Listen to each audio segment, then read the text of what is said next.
नमस्कार दोस्तों। वैभव नगरी का राजा जयसिंह बहुत ही अभिमानी और दुष्ट प्रवृत्ति का व्यक्ति था। उसकी एक बहुत बुरी आदत भी थी।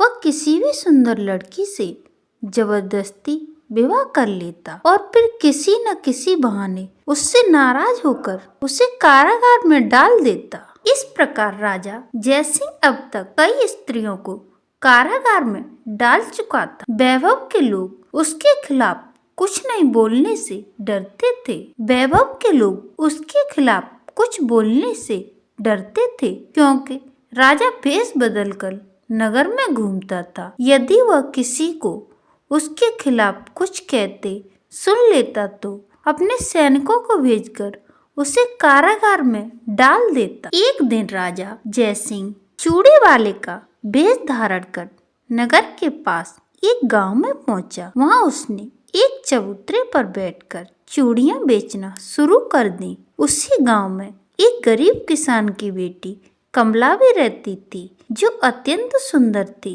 कमला ने भी राजा से चूड़ियां पहनी। कमला की सहेली ने मजाक करते हुए कहा, कमला तेरे हाथ में यह चूड़ियां कितनी सुंदर लग रही हैं। एक सहेली ने कहा, तू खुद इतनी सुंदर है कि तुझे देखकर राजा भी मोहित हो जाएगा और तुझसे ही विवाह कर लेगा, फिर तुझे अपनी रानी बनाकर महल में रखेगा। इस पर कमला ने दृढ़ता से कहा, मैं उस दुष्ट राजा से कभी विवाह नहीं करूंगी। सहेली ने चुटकी ली, लेकिन राजा तुझे जबरदस्ती ब्याह कर ले गया तो? कमला ने जवाब दिया, अगर उसने ऐसा किया तो मैं उसे सबक सिखाकर उसकी अकल ठिकाने लगा दूंगी। यह कहकर कमला अपनी सहेली के साथ बात करते हुए घर लौट गई। राजा जयसिंह ने कमला की सारी बातें सुन ली थी और मन ही मन सोचने लगा, मैं इस लड़की से अवश्य विवाह करूंगा, फिर देखूंगा कि यह मुझे क्या सबक सिखाती है। इसके बाद इसे भी किसी बहाने से कारागार में डाल दूंगा। अगले दिन राजा जयसिंह ने सैनिकों को कमला को पकड़ लाने का आदेश दिया। कमला के माता पिता को भी गांव से बुला लिया गया। राजा ने कमला से विवाह किया। विवाह के बाद जब कमला अपने माता पिता के पैर छूने झुकी तो उसने कहा, मेरी चिंता मत करना, मुझे मेरे भाग्य पर छोड़ दो। यह सुनकर कमला के माता पिता रोते बिलखते गांव लौट गए। विवाह के बाद कुछ दिन ऐसे ही बीत गए। कमला रानी तो बन गई थी, लेकिन उसका दिल हर समय बेचैन रहता था। राजा जयसिंह लगातार उसे कारागार में डालने का बहाना खोज रहा था, लेकिन उसे कोई उचित मौका नहीं मिल रहा था। एक शाम राजा जयसिंह दरबार से महल लौटा। तब कमला ने कहा, महाराज मैं दासी को बुलाकर जल मंगवाऊं? फिर राजा ने तुरंत कहा, नहीं, आज तुम खुद हमारे लिए जल लाओगी। कमला ने विनम्रता से उत्तर दिया, ठीक है महाराज, आप आराम कीजिए, मैं जल लेकर आती हूँ। कमला जल लाने गई तो मन में सोचने लगी, राजा ने अवश्य ही कोई चाल चली है, मुझे बुद्धिमानी से काम लेना होगा। उधर राजा सोच रहा था, आज कमला की गलती पकड़ने का अच्छा अवसर है।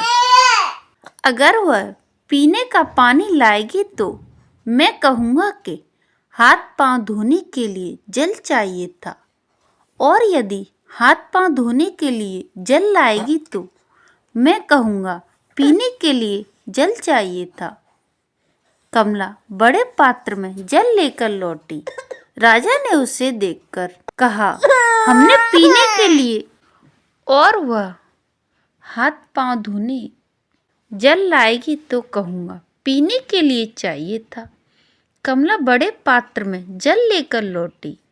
राजा ने उसे देखकर कहा, हमने पीने के लिए जल मंगवाया था और तुम हाथ पांव धोने के लिए यह बड़ा पात्र लेकर आई हो।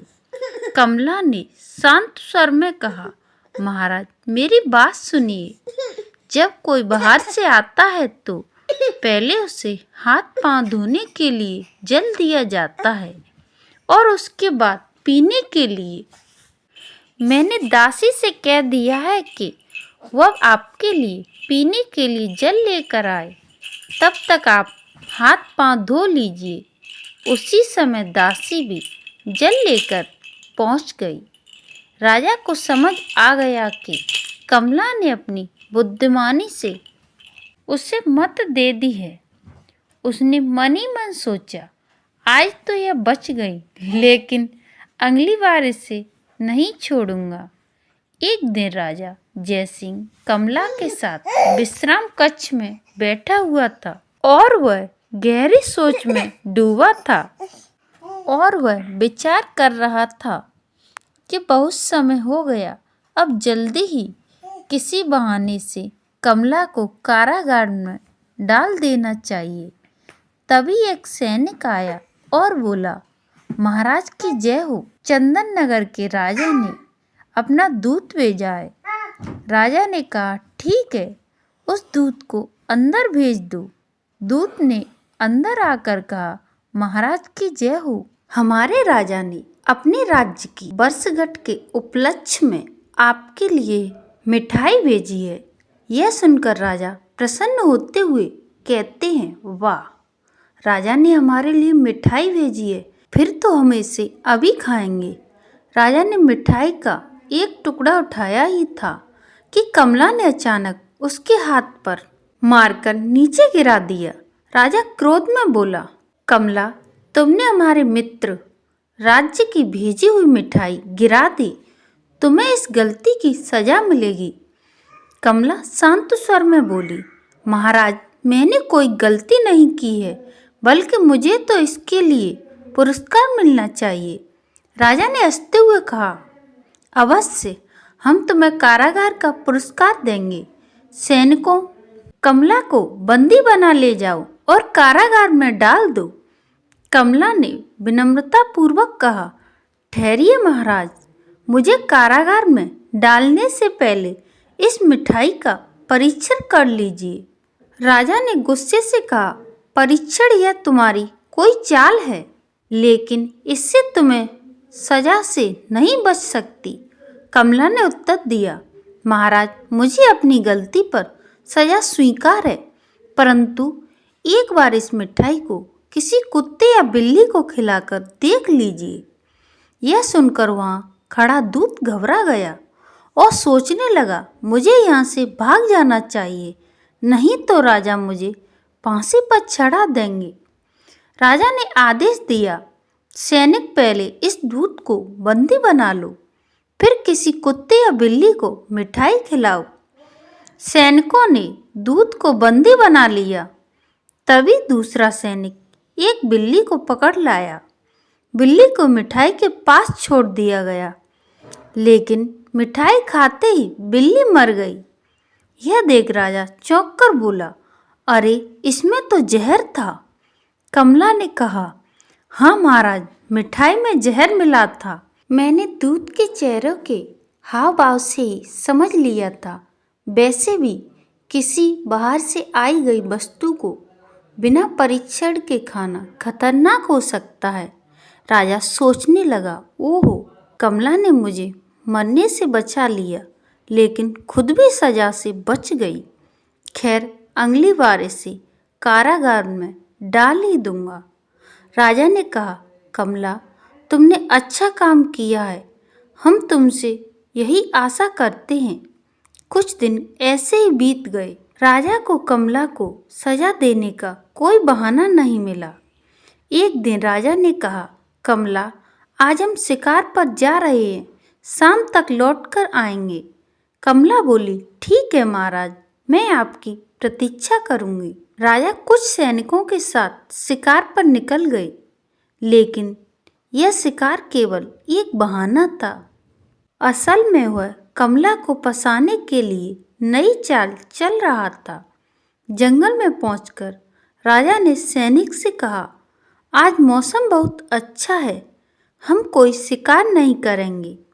तुम महल जाओ और रानी कमला को यहाँ लेकर आओ। राजा, आज हम सैर करेंगे। सैनिक ने कहा, जो आज्ञा महाराज। सैनिक महल पहुंचा और कमला से बोला, रानी साहब, महाराज ने संदेश भेजा है कि आज का मौसम बहुत सुहावना है और वह चाहते हैं कि आप जंगल में उनके साथ सैर करें। कमला सोचने लगी, यह राजा की कोई नई चाल लगती है। कुछ सोचकर उसने कहा, सैनिक तुम महाराज से जाकर कह दो कि मैंने जंगल में आने से मना कर दिया है। सैनिक ने कहा, लेकिन महारानी, महाराज को यह सुनकर क्रोध आएगा। कमला ने दृढ़ता से कहा, तुम वही करो जो मैंने कहा है और यह मत भूलो कि मैं वैभव नगरी की रानी हूँ। सैनिक वापस लौटकर जंगल चला गया और राजा से कहा, महाराज, रानी ने जंगल में आने से इनकार कर दिया है। यह सुनकर राजा को गुस्सा आ गया। गुस्से में बोला, उसने हमारे आदेश को मानने से इनकार कर दिया है। हम उसे इस अपराध की सजा अवश्य देंगे। अभी महल के लिए प्रस्थान करो। महल में पहुंचते ही राजा सीधा कमला के कक्ष में गया और गुस्से में बोला, कमला, हमने तुम्हें जंगल में बुलाया था, लेकिन तुमने यहाँ आने से इनकार कर दिया और हमारे आदेश का उल्लंघन किया। आज तुम्हें इस अपराध की सजा अवश्य मिलेगी। रानी शांत स्वर में बोली, महाराज, मैंने कोई अपराध नहीं किया और ना ही आपके आदेश का उल्लंघन किया है, बल्कि मैंने उस सैनिक के साथ जाने से इनकार करके आपको एक बड़ी मुसीबत से बचाया है। आपने उस सैनिक के साथ कोई लिखित संदेश या निशानी नहीं भेजी थी। ऐसे में मैं कैसे मान लेती कि वह सैनिक वास्तव में आपका दूत था। वह चंदन नगर के शत्रु राजा का गुप्तचर भी हो सकता था। यदि वह मुझे धोखे से अपने साथ ले जाता तो आपका अपमान कितना बड़ा होता। राजा यह सुनकर कुछ देर सोचता रहा। उसे महसूस हुआ कि कमला सही कह रही है। राजा ने सोचा, फिर से बच गई। उसने सोचा, लेकिन वह भीतर ही भीतर गुस्से में भर गया। अब मैं इसे एक पल भी सहन नहीं कर सकता। आज इसे कारागार में डालकर ही दम लूंगा। राजा ने कठोर स्वर में कहा, कमला, तुम अधिक बातें बनाकर अपने आप को बुद्धिमान दिखाने की कोशिश करती हो।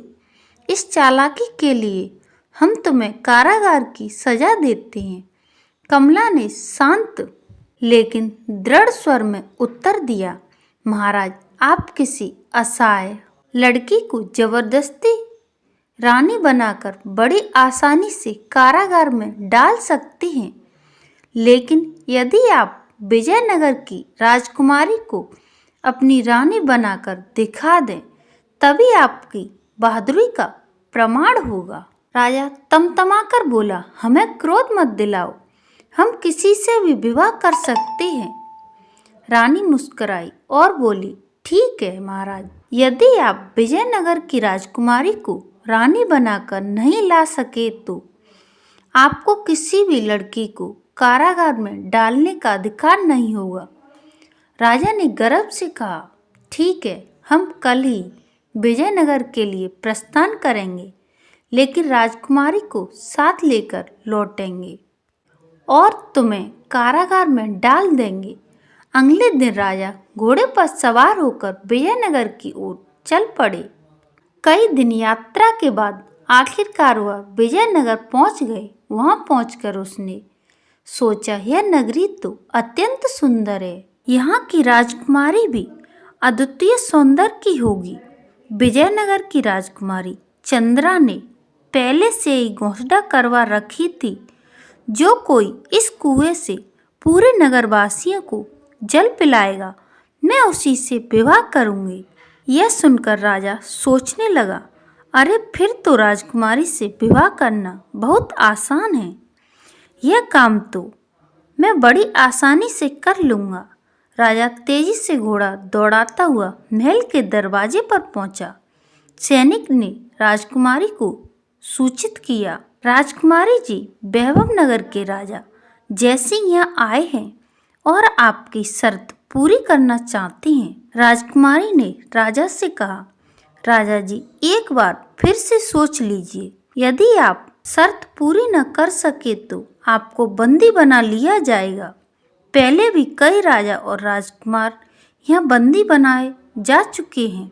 राजा ने आत्मविश्वास से कहा, मैं आपकी शर्त अवश्य पूरी करूँगा। आप विवाह के लिए तैयार रहें। राजकुमारी ने सैनिकों को आदेश दिया, आपके लिए अतिथि गृह का प्रबंध करो। यह कल सुबह से जल पीने का कार्य शुरू करेंगे।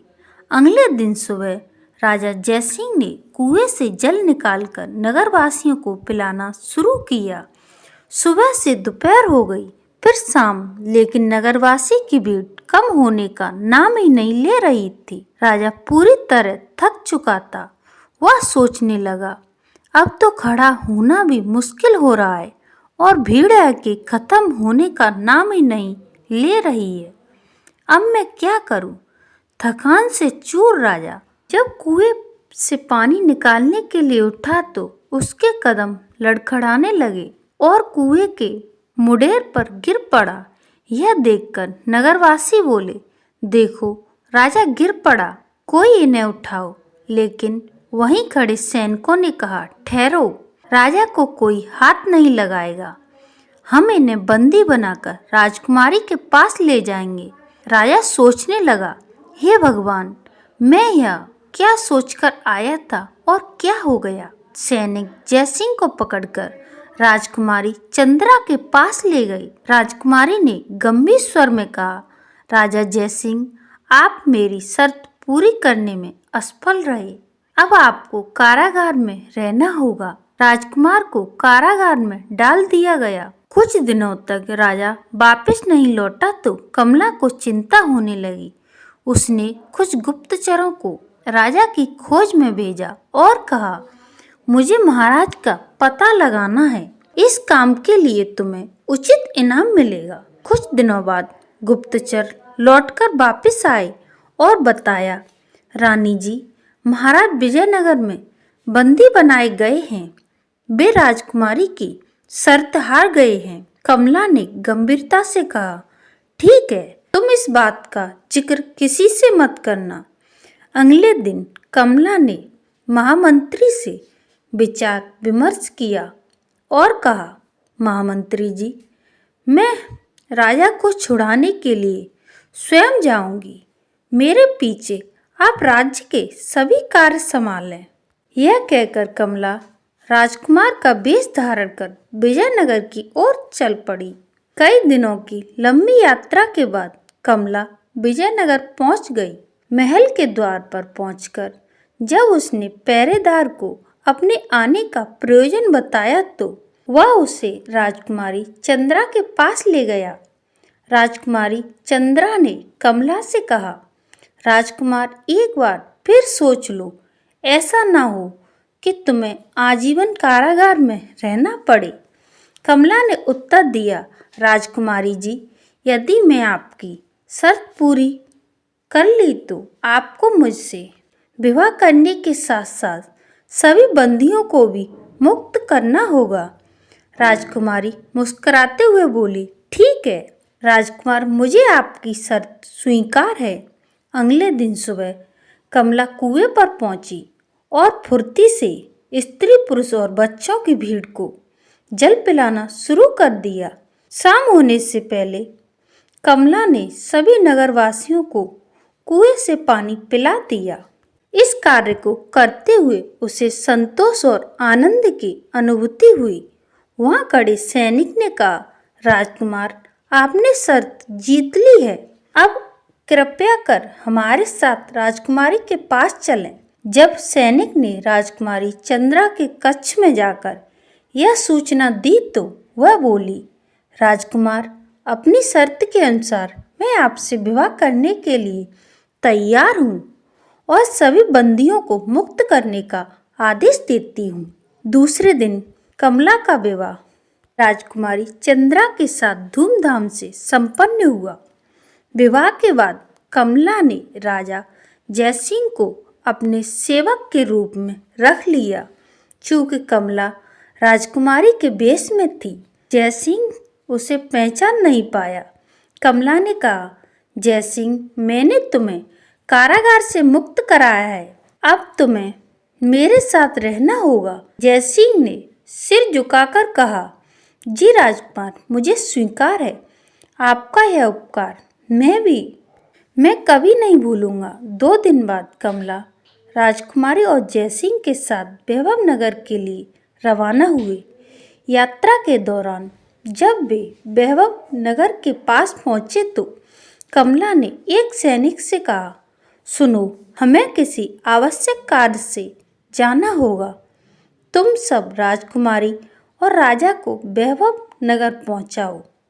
यह कहकर कमला घोड़े पर सवार होकर तेजी से वहां से निकल गई। जब राजकुमारी चंद्रा और जयसिंह सैनिकों के साथ वैभव नगर पहुंचे तो जयसिंह ने सोचा, अरे मैं तो अपने नगर पहुंच गया हूँ, अब डरने की क्या बात है। यहाँ का राजा तो मैं ही हूँ। इस राजकुमारी को भी अपने महल में ले जाऊंगा। जयसिंह ने ऊंचे स्वर में कहा, सुनो, इस नगर का राजा जयसिंह हूँ, तुम सबको मेरा आदेश मानना होगा। यदि नहीं माना तो मैं तुम्हें अपने सैनिकों से कैद करवाकर कारागार में डलवा दूंगा। इसके बाद जयसिंह सबको अपने महल ले गया। महल में पहुंचते ही जयसिंह ने कमला को अपने कक्ष में बुलाया। कमला ने पूछा, आप आ गए महाराज? कई दिनों से मैं आपकी प्रतीक्षा कर रही थी। जयसिंह ने गर्व से कहा, हम विजयनगर की राजकुमारी चंद्रा को अपनी रानी बनाकर लाए हैं। अब तुम्हें शर्त के अनुसार कारागार में रहना होगा। कमला चंद्रा के पास जाकर बोली, राजकुमारी चंद्रा तो सचमुच बहुत सुंदर है, लेकिन क्या सच में महाराज ने आपको शर्त जीतकर रानी बनाया है? जयसिंह ने उत्तर दिया, राजकुमारी चंद्रा तुम्हारे सामने बैठी है, फिर तुम्हें ऐसा प्रश्न क्यों कर रही हो? कमला ने गंभीर स्वर में कहा, महाराज आप झूठ बोल रही हैं। यह तो मुझे पता है, क्योंकि राजकुमारी चंद्रा और मैं सहेलियां हैं। जिस राजकुमार ने राजकुमारी चंद्रा से विवाह किया था वह और कोई नहीं बल्कि मैं स्वयं थी। कमला ने आगे कहा, मैं और राजकुमारी चंद्रा ने मिलकर यह योजना बनाई थी। हमारा विवाह केवल एक नाटक था ताकि आपको सबक सिखाया जा सके।